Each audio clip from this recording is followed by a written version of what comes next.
रात के करीब 3 बज रहे थे। सेंट माइकल हॉस्पिटल का पुराना वार्ड नंबर 6 पूरी तरह से सुनसान पड़ा था। दीवारों से पेंट उखड़ चुका था, ट्यूबलाइट की रोशनी बार बार झिलमिला रही थी और हर कुछ सेकंड में किसी पुराने पंखे की टिक टक टिक आवाज़ गूंज रही थी। उस वक्त वहाँ सिर्फ एक ही नर्स थी, आर्या। आर्या को उस वार्ड की नाइट ड्यूटी पहली बार मिली थी। बाकी नर्सें कहती थीं कि इस वार्ड में कोई नहीं रुकता, लेकिन आर्या को भूत प्रेत जैसी बातों पर विश्वास नहीं था। उसने सोचा शायद लोगों का वहम होगा, मगर कुछ घंटों में उसे भी एहसास हुआ कि वहाँ कोई और मौजूद है।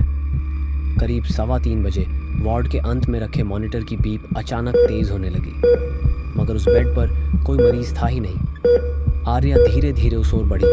हर कदम के साथ उसकी सांसें भारी होती जा रही थीं। हवा ठंडी पड़ चुकी थी, इतनी ठंडी कि उसकी उंगलियां सुन्न होने लगी। जब वह बेड तक पहुंची तो मॉनिटर अपने आप बंद हो गया। आर्या ने चारों ओर नज़र दौड़ाई, कुछ नहीं था, मगर तभी वार्ड के कोने में पड़ा व्हीलचेयर अपने आप हिला, धीरे धीरे उसकी तरफ बढ़ता हुआ। आर्या जड़ हो गई। कुछ पल बाद व्हीलचेयर बीच में आकर रुक गया, जैसे कोई अदृश्य मरीज उसमें बैठा हो। अचानक पीछे की खिड़की से ठंडी हवा का झोंका आया और दीवार पर लगी पुरानी नेम लिस्ट हिलने लगी।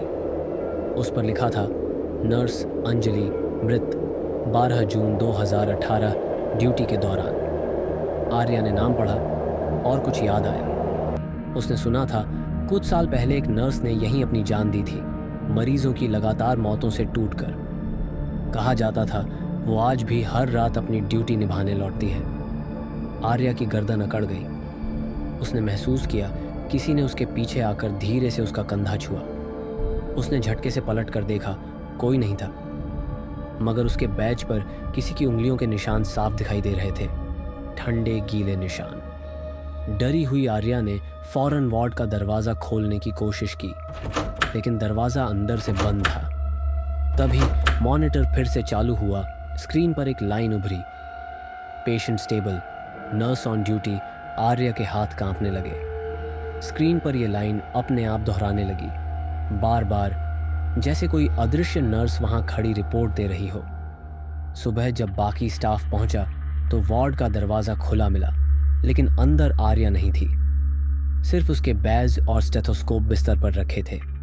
कहते हैं उस रात से वार्ड नंबर 6 में अब 2 नर्सें ड्यूटी पर होती हैं, एक जो दिखती है और एक जो बस महसूस होती है।